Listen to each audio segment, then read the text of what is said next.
Olá, seja bem-vindo a mais uma aula do seu curso de programação em Python. Eu sou o professor Alan. Quero apresentar para vocês nessa aula aqui alguns exercícios relativos à parte dos desvios incondicionais que nós temos na linguagem Python, com a utilização das estruturas de repetição, tanto com o loop for quanto com o loop while, tá certo? Então, vamos abrir aqui o computador que eu quero apresentar para vocês aí mais alguns exercícios relativos a essa parte dos desvios incondicionais na linguagem Python. Muito bem, pessoal, eu já estou aqui no meu computador, quero passar para vocês aqui mais 5 exercícios aqui relativos à parte das estruturas de repetição com a utilização dos desvios incondicionais. Não quero passar aqui 10 exercícios, vamos ver aqui apenas uma quantidade de 5 exercícios, tá certo? E aqui nós temos o nosso enunciado da primeira questão, que diz o seguinte aqui, ó: escreva um programa em Python que escolha um número aleatório entre 1 e 100 e peça ao usuário para adivinhar esse número, tá certo? Então, você pode utilizar aqui, por exemplo, o módulo random para poder gerar esse número aleatório aí de 1 a 100. O programa ele deve continuar solicitando palpites ao usuário até que ele acerte o número. Se o usuário digitar o número correto, o programa deve exibir uma mensagem de parabéns e encerrar o loop usando aí, então, a instrução break que nós vimos aí na aula anterior. Inclusive, se você não viu essa aula, eu vou deixar um card aqui em cima para que você possa assistir a aula aí relativa à parte dos desvios incondicionais na linguagem Python. O exercício de número 2 ele fala o seguinte: escreva um programa em Python que solicite ao usuário dois números inteiros representando o início e o fim de um intervalo. O programa deve percorrer todos os números dentro desse intervalo e imprimir apenas os números ímpares no caso, tá certo? Então, aqui neste caso, por exemplo, utilize a instrução continue para pular a impressão dos números pares, por exemplo. Então, aqui a gente pode fazer aí a utilização do desvio incondicional dentro de uma estrutura de repetição aqui, para mostrar apenas os números ímpares e ignorar ali os números pares. No exercício de número 3, ele fala o seguinte aqui, ó: escreva um programa em Python que solicite ao usuário uma string e em seguida percorra cada caractere dessa string. O programa deve imprimir apenas as consoantes encontradas na string, pulando as vogais, utilizando aí, por exemplo, também, né, a instrução continue ali. Então, basicamente aí um exercício parecido com o anterior, só que para verificação ali apenas das consoantes dentro de uma string, ignorando as vogais. No exercício de número 4 aqui, ó, crie um programa que mostre a tabuada de vários números, tá? Um de cada vez, para cada valor que o usuário informar. Finalize a entrada de dados com um valor negativo. Então, aqui você pode também fazer a utilização, por exemplo, do break aí para poder fazer esse quarto exercício aí da nossa lista aqui relativa aos desvios incondicionais.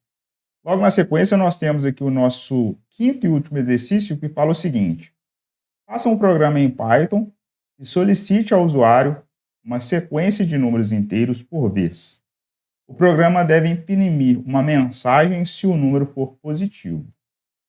Se o número for negativo, o programa deve usar a instrução PES para ignorar o número sem nada ali a fazer, tá? Então, sem fazer nada no caso. Então, neste caso aí, nós finalizamos a parte dos nossos exercícios aqui relativo à parte dos desvios incondicionais da linguagem Python.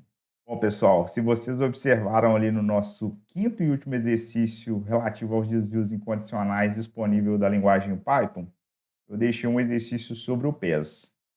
Mas na nossa aula anterior, onde eu abordei sobre os conceitos envolvendo os desvios incondicionais da linguagem Python, eu não abordei o conceito do PES. Até mesmo porque o PES ele não é considerado um desvio incondicional da linguagem Python, porque ele não altera o fluxo de execução do código. Então, para me apresentar para vocês o conceito relativo ao PES, vamos abrir aqui o PyCharm no computador. Eu quero apresentar para vocês aí o conceito envolvendo o PES que nós temos disponível também aqui na linguagem Python. Muito bem, pessoal, eu já estou aqui no meu computador. Vamos abrir o nosso editor de códigos do PyCharm Community. Eu quero apresentar para vocês o conceito do PES, então eu vou clicar aqui sobre o ícone do PyCharm Community, abrir o nosso projeto Aulas Python. Aqui dentro do projeto Aulas Python eu já tenho, né, criado da nossa aula anterior ali, a parte dos desvios incondicionais, né, o nosso arquivo .py, inclusive ele já está até aberto aqui na tela. Eu vou somente fechar aqui o nosso navegador de arquivos contendo o diretório. Nós finalizamos ali o item 3 dos desvios incondicionais aqui, falando sobre o exit, comentamos aqui sobre o uso do break, também do continue, e falamos, por último, ali sobre o exit. Eu vou colocar esse código aqui dentro do nosso comentário de múltiplas linhas, para nós começarmos a falar sobre o conceito aí, então, por trás aqui, né, do PES. Vamos entender qual que é a ideia do PES, pessoal. Aqui o PES, tá? Vou colocar assim, ó. O PES, ele é um comando nulo, tá? Que não faz nada, tá certo? Ele é usado, pessoal, é usado como um preenchimento, tá certo? De espaço, de espaço para evitar erro de sintaxe, por exemplo, pessoal. Essa é a ideia. Em locais, tá? Vírgula, onde o código exige uma instrução, vírgula, mas você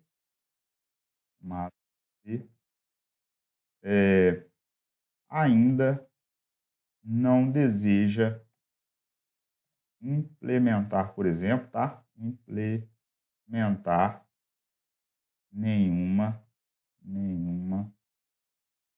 lógica. Tá? Então, essa é a ideia aqui por trás do comando PES, ou seja, ele é um comando nulo que não faz nada, é utilizado, então, para um preenchimento de espaço, para evitar erro de sintaxe, por exemplo, em locais onde o código exige uma instrução, a princípio, né? Mas você ainda não tem a ideia de implementar nenhuma lógica. Então, vamos fazer aqui alguns exemplos. Eu tenho aqui um exemplo da seguinte maneira. Nós podemos utilizar uma estrutura de repetição com o loop for da seguinte maneira. For e in range. E aí eu vou utilizar aqui, ó, um range com 5 valores. Então, eu vou colocar simplesmente range 5, 2 pontos. E logo na sequência eu posso fazer uma utilização de uma estrutura condicional dentro dessa minha estrutura de repetição da seguinte maneira. Se esse meu contador ele for igual a 3, veja só, colocar dessa maneira, e não quero fazer nada dentro dessa minha estrutura condicional, eu posso utilizar, por exemplo, o PES sem nenhum problema. Tá certo? E logo na sequência, por exemplo, eu posso utilizar já a saída de dados ali para mostrar os números dessa minha faixa de valores da minha estrutura de repetição do for. Então, eu coloco assim, número, 2 pontos, e eu vou colocar então aqui o meu computador ali e posso já rodar esse código, botão direito aqui em cima da aba desvios incondicionais, run desvios incondicionais, veja que ele já fez aqui para mim a contagem de 0 a 4, né? Simplesmente porque eu coloquei esse meu range aqui até 5, então ele começa sempre com o 0 e termina no 5, aqui no caso o número menos 1, então ele vai até o número 4. Fez uma contagem aqui de 0 a 4 sem nenhum problema. E aqui, né, ele não fez nada. Veja que se eu não tivesse colocado nada, por exemplo, colocar uma linha de comentário que tenta tentar rodar esse código, ele vai dar um erro de indentação, porque ele está esperando que eu faça ali a utilização no meu bloco do if ali alguma coisa. Como a princípio eu não quero fazer nada ali dentro do meu programa na parte da estrutura condicional, da minha estrutura condicional, eu criei aqui um PES, simplesmente que ele ignora ali essa parte, não faz nada e depois continua o fluxo normal do meu código, como é o caso aqui. Tá certo? Então eu posso fazer a utilização do PES aqui, por exemplo, dessa maneira. Uma outra situação que eu posso ter aqui, ó, criar aqui, por exemplo, uma variável qualquer contendo valor igual a 10, por exemplo, eu vou fazer assim, ó, se o x ele for maior que 5 dentro desse meu primeiro bloco da estrutura condicional, eu vou simplesmente não quero fazer nada. Então eu utilizo o PES e logo na sequência eu já faço a utilização do else e coloco então uma saída aqui da seguinte maneira: x é menor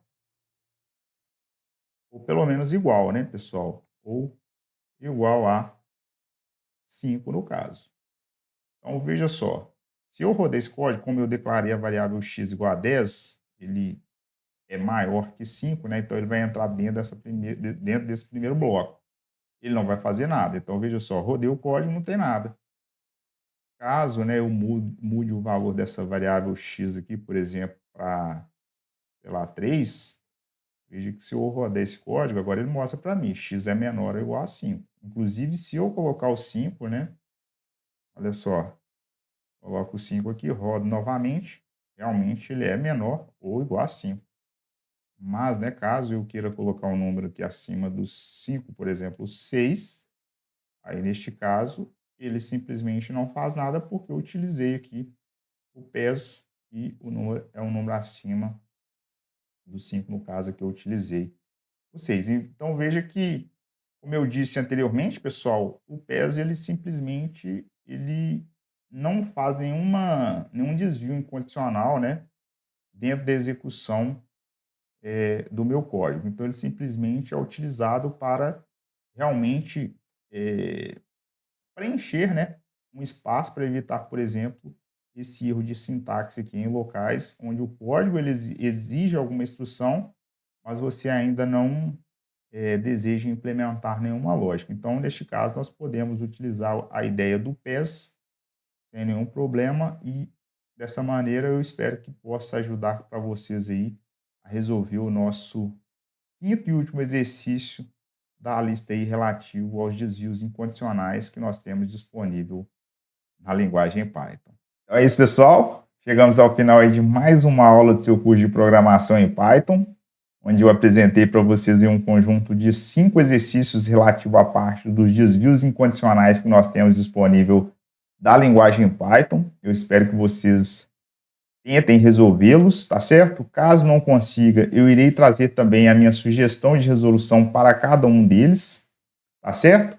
Vou pedir o de sempre aí para que vocês deixem um like aqui no vídeo, considere se inscrever no canal e ativar o sino de notificações. Compartilhe esse conteúdo com alguém que tem interesse em aprender linguagem de programação com o Python. Se tiver alguma dúvida, deixe aqui embaixo nos comentários e nos vemos aí num próximo vídeo. Até mais!